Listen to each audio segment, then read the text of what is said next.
Un viento frío recorre los bosques oscuros al norte de Sierra Leona, donde las copas de los árboles parecen susurrar advertencias que muchos prefieren no escuchar. Los lugareños evitan esas zonas al caer la noche, y los ancianos cuentan historias sobre una presencia antigua que ronda entre los troncos retorcidos. Hay quienes aseguran que la maleza toma vida al atardecer, como si se abriera un portal a otro mundo, uno repleto de miradas ocultas y respiraciones pesadas que no pertenecen a ningún ser humano. Algunos han visto sombras moverse entre los matorrales, demasiado altas y delgadas para ser personas, pero con formas vagas que parecen imitar gestos humanos. Varias generaciones han experimentado esta sensación de vigilia eterna en la oscuridad, una intensidad que se clava en los huesos y no permite conciliar el sueño. Se habla de un mal antiguo, un espíritu que se oculta en medio del follaje y que, durante siglos, ha sido la causa de múltiples desapariciones. Un nombre susurrado con temor, Davo Bosh. En las aldeas cercanas, todos conocen la historia, aunque pocos se atreven a pronunciarla en voz alta. Los más valientes cuentan que, hace décadas, un niño llamado Bamalu desapareció al adentrarse en la espesura. Sus padres organizaron grupos de búsqueda con antorchas, rastrearon cada rincón, revisaron cuevas y ríos, pero no hallaron más que pequeños fragmentos de tela y huellas absurdamente desordenadas que sugerían que lo habían arrastrado a gran velocidad. Fue la primera vez que oyeron el nombre de Davo Bosh de labios de un anciano que, con la mirada perdida y las manos temblorosas, relató que aquel espíritu maligno habitaba esos bosques mucho antes de que se fundaran los primeros poblados. Para muchos fue un profundo impacto, pues implicaba aceptar que algo monstruoso acechaba en la penumbra, sediento de vidas inocentes. Las mujeres de la aldea comenzaron a encender inciensos y plegarias cada atardecer, con la esperanza de proteger a sus hijos. Se corría la voz de que Davo Bosh podía adoptar la apariencia de un tronco gigante que cobra vida cuando detecta pasos infantiles o el sonido de risas. Los mayores contaban que era astuto y paciente, capaz de permanecer inmóvil entre los altos árboles, pasando inadvertido como un tronco cubierto de musgo, hasta que llegaba el momento de atacar sin piedad. Se decía también que podía hipnotizar a los niños con un canto apenas perceptible, un murmullo grave y continuo que los hacía internarse más profundamente en la maleza, sin importarle lo espinoso del camino o la oscuridad que los rodeaba.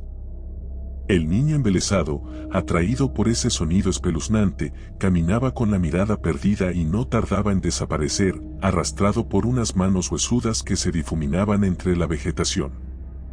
A medida que pasaron los años, las desapariciones se volvieron frecuentes, pequeños que jugaban cerca de los límites del bosque al mediodía y simplemente no volvían a casa. Ni siquiera quedaban rastros de llanto o pisadas. Los buscaban durante noches enteras, sin tener más resultado que escalofríos incesantes e historias de roces inexplicables entre la maleza. Algunos cazadores se aventuraban con armas rudimentarias y amuletos protectores alrededor del cuello, con la determinación de acabar con aquel ente. Lo único que conseguían era regresar con la piel erizada, jurando haber visto bestias alzarse casi a la altura de los árboles y moverse sin dejar huellas. Entre murmullos temblorosos, contaban que en la espesura siempre se percibe una presencia silenciosa que emana un odio implacable hacia quienes osan interrumpir su territorio. Una noche cerrada, en la temporada más calurosa del año, un grupo de jóvenes se atrevió a aventurarse en el bosque con la excusa de probar su valentía. Rían confiados, sin tomar en serio las advertencias. Al comienzo, todo parecía tranquilo, con la luna iluminando levemente un sendero serpenteante. Sin embargo, al internarse lo suficiente, los faroles que portaban comenzaron a parpadear y el aire adoptó un matiz inusual. Uno de ellos percibió un olor extraño, una mezcla de hojas húmedas y algo similar a carne en descomposición. Cuando mencionó el olor, los demás también lo notaron y comenzaron a sentir una presencia opresiva, como si algo les rodeara con parsimonia. Continuaron avanzando, intentando mantener el valor, pero de pronto, escucharon un chasquido en la distancia. Era el sonido de una rama partiéndose, seguido de un silencio sepulcral que volvió el ambiente aún más escalofriante. Ninguno tuvo el coraje de alzar la voz para llamarse entre sí. Finalmente, escucharon un murmullo grave, casi como un cántico repetitivo e hipnótico, que hizo que los faroles parecieran palpitar al ritmo de aquel sonido perturbador. Aterrados, corrieron en dirección contraria, tropezando con raíces y piedras. Algunos aseguran que durante la huida sintieron que algo los rozaba, con garras frías que casi perforaban la ropa y quemaban la piel. Regresaron a la aldea con el corazón desbocado, sin entrar jamás en detalles demasiado precisos, pues la sola evocación de aquel canto los hacía enmudecer de pánico. A raíz de situaciones como esas, la gente comprendió que Devil Bush no se conformaba solamente con acechar o espiar, su principal objetivo eran los más indefensos, los niños. Nadie sabía por qué. Tal vez absorbía su energía, o encontraba especial placer alimentándose de sus gritos. La leyenda contaba que cada vez que capturaba a una víctima, el bosque se agitaba como si festejara una conquista siniestra. Las ramas crujían, las hojas vibraban y el aire mugía con un eco prolongado. Con el tiempo, esta hostilidad natural se convirtió en una señal inequívoca de un secuestro inminente. Cuando escuchaban el gemir del viento y el aleteo desesperado de aves que alzaban el vuelo en bandadas caóticas, era un presagio de que otro inocente había caído en manos de la entidad. Los padres comenzaban a gritar nombres al azar, rogando que sus hijos no hubieran cruzado las verjas de la aldea. Durante otra de esas noches de pánico, un líder local decidió reunir a los hombres más fuertes para organizar una cacería.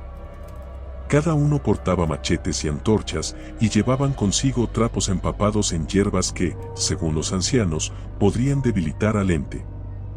Se adentraron en el bosque con pasos firmes, decididos a poner fin al reinado de terror.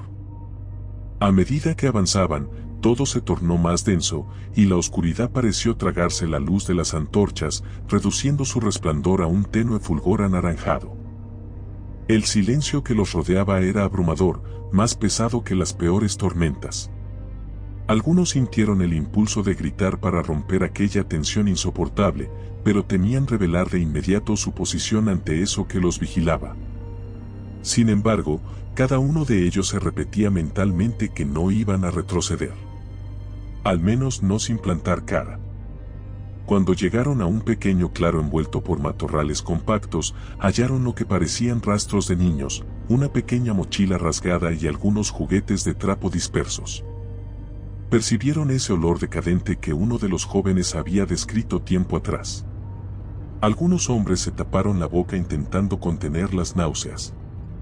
Rodearon la zona, buscando indicios de algún refugio o cueva, pero en ese instante, el silencio se fracturó con un golpe seco y un rugido grave que provenía de las profundidades del bosque, como si un trueno emergiera desde la mismísima tierra.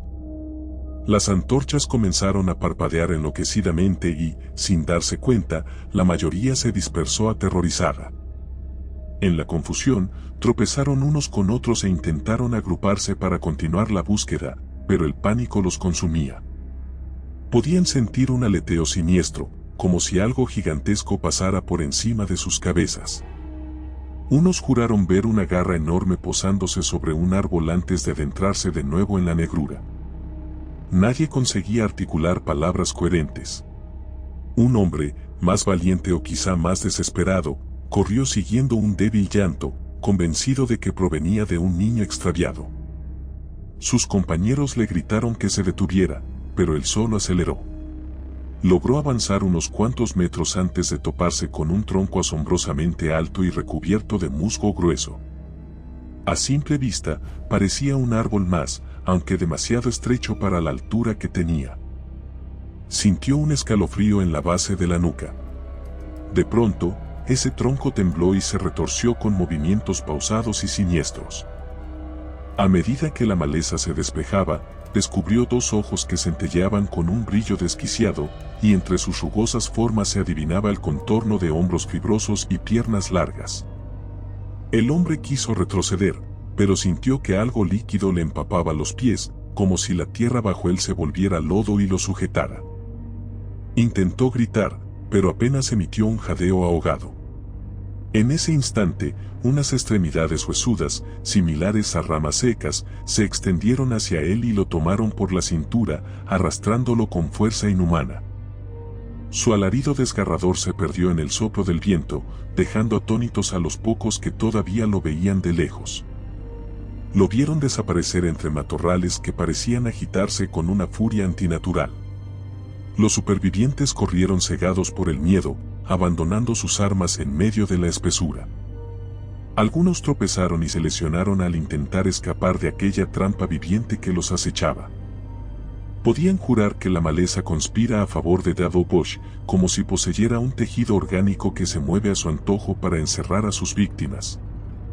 Tras horas de desesperación, unos pocos lograron salir del bosque, dejando atrás a quienes no volvieron a ser vistos jamás. La aldea recibió a estos hombres consumidos por el horror, cubiertos de rasguños y con la mirada extraviada de quien ha contemplado lo imposible. Nadie más se atrevió a reunirse para enfrentar al demonio del bosque, no después de la forma en que los más fuertes cayeron sin remedio en las garras de esa abominación. Hacia finales de la época de lluvias, los padres reforzaron las protecciones alrededor de sus hogares y advirtieron a sus hijos que no se acercaran al lindero de la vegetación, bajo ninguna circunstancia. Sin embargo, la criatura parecía haber despertado un apetito mayor que antes. Se contaba que durante las noches, los árboles se balanceaban de una manera antinatural, y los vientos arrastraban un susurro que llamaba a los más pequeños por su nombre con un tono gélido y burlón. Aquellos que dormían cerca de las ventanas aseguraban haber escuchado suaves pasos alrededor de sus casas, seguidos de un rasguño delicado en la madera, como si algo delgado y prolongado arañara las paredes. A veces, se oían risitas que simulaban ser infantiles, un eco distorsionado y hueco que paralizaba la sangre. Nadie se atrevía a encender luces para confrontar lo que estaba afuera.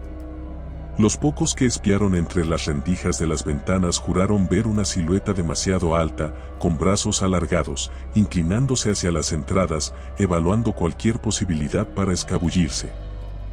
Ante esa presencia asfixiante, los niños se aferraban a sus padres, temblando bajo mantas que no ofrecían calor suficiente para mitigar el helado terror que los envolvía.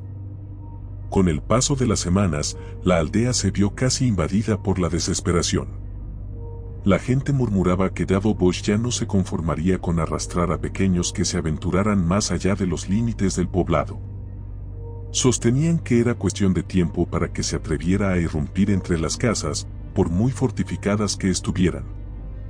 Conforme se multiplicaban estas conjeturas, el ambiente se volvió tan denso que cada puesta de sol parecía un presagio de fatalidad. La bruma se hacía más espesa, cubriendo los caminos como una cobija de sombras que ensanchaba el alcance del mal. Un triste y pesado silencio cubría los techos de paja cuando la noche se cerraba. Cada familia vigilaba sus entradas, y en más de una ocasión, los habitantes oyeron lamentos quebrados que se perdían en la distancia. Parecían ser de niños, pero muy pocos se atrevían a salir a comprobarlo. No querían arriesgar la vida ni la cordura. Incluso las oraciones a deidades protectoras dejaban de ofrecer consuelo, pues algunos consideraban que Dado Bosch era un horror tan antiguo que escapaba al poder de los espíritus benéficos. Una madrugada, en medio de un silencio turbio, un niño de no más de 6 años despertó sobresaltado. Aseguró haber oído a su hermanita que lo llamaba desde el exterior con la voz entrecortada. Sus padres dormían, ajenos al peligro, y el pequeño no resistió la tentación de salir a mirar. Tal vez pensó que su hermana necesitaba ayuda, quizá no comprendía la magnitud del horror al que se enfrentaba. Al abrir la puerta, solo encontró la penumbra total, rota por el contorno débil del bosque en la distancia. Sintió un escalofrío que le recorrió el cuerpo, pero, aún así, caminó unos pasos sobre la tierra húmeda, llamando a su hermana con un susurro tembloroso. Una corriente de aire helado agitó su camisón y le provocó un terror que casi lo paralizó. Antes de que pudiera retroceder, escuchó un murmullo pesado y gutural, muy parecido a su nombre, un eco que emanaba entre los árboles. Su corazón se detuvo por un instante confuso. Entonces, la tierra debajo de sus pies crujió como si algo se moviese bajo la superficie, y sintió la inconfundible presencia de aquello que no pertenecía al mundo humano. Un segundo después, la oscuridad parecía extenderse, como si el mismo bosque se abriera en mitad de la tierra para tragarse al niño. Lo último que se escuchó aquella madrugada fue un leve gemido infantil, un grito sofocado que se perdió bajo el ulular del viento. Cuando los padres se despertaron y notaron la puerta entreabierta, recorrieron la aldea buscándolo y gritaron su nombre con desesperación. A cada paso, sus voces se iban apagando, resignándose a la realidad más terrible. El pequeño había sucumbido al maligno espíritu que todos temían. El horror no se detuvo allí, pues, con cada nueva noche, la gente esperaba lo peor. Devil Bush continuaría acechando y rondando sus viviendas, alimentándose del miedo y arrebatando inocentes cuerpos. Así, los bosques de Sierra Leona permanecieron sumidos en una penumbra que se corría como tinta oscura por cada matorral, cada tronco retorcido y cada centímetro de ese lugar maldito. Nunca hubo explicaciones sobre el porqué del apetito por infantes, ni pistas acerca de su origen exacto. Ningún libro ni chamán logró exorcizar la presencia que se ocultaba entre las sombras. Con el tiempo, las aldeas comenzaron a despoblarse, hasta que casi no quedó nadie que osara criar a sus hijos allí. Sin embargo, incluso quienes se marcharon lejos aseguraron no sentirse a salvo, pues juraban ver, en sus peores pesadillas, la figura alta y gris del Devil Bush deslizándose entre árboles desconocidos, como si pudiera rastrearlos allá donde fueran. Aunque las tierras alrededor se volvían extrañas y las lenguas diferentes, el viento siempre susurraba el mismo canto hipnótico y aterrador, llamando a los más vulnerables a adentrarse a la noche. En cada anochecer, el rumor de que otro niño podía desaparecer seguía latente, y el corazón de las madres se encogía ante la idea de escuchar un leve raspón en la puerta o una voz inhumana emulando el llamado de un hermano ausente. Allí, en las profundidades del bosque, el espíritu maligno que tantos conocían con el nombre de Devil Bush continuaba su cacería, sumergiendo a todos los que se atrevieran a cruzar su camino en una pesadilla de la que jamás saldrían con vida. Sin redención, sin escape, sin final esperanzador, la oscuridad se perpetuó entre los árboles, devorando la inocencia y el último resquicio de luz que pudiera existir en aquellos parajes malditos.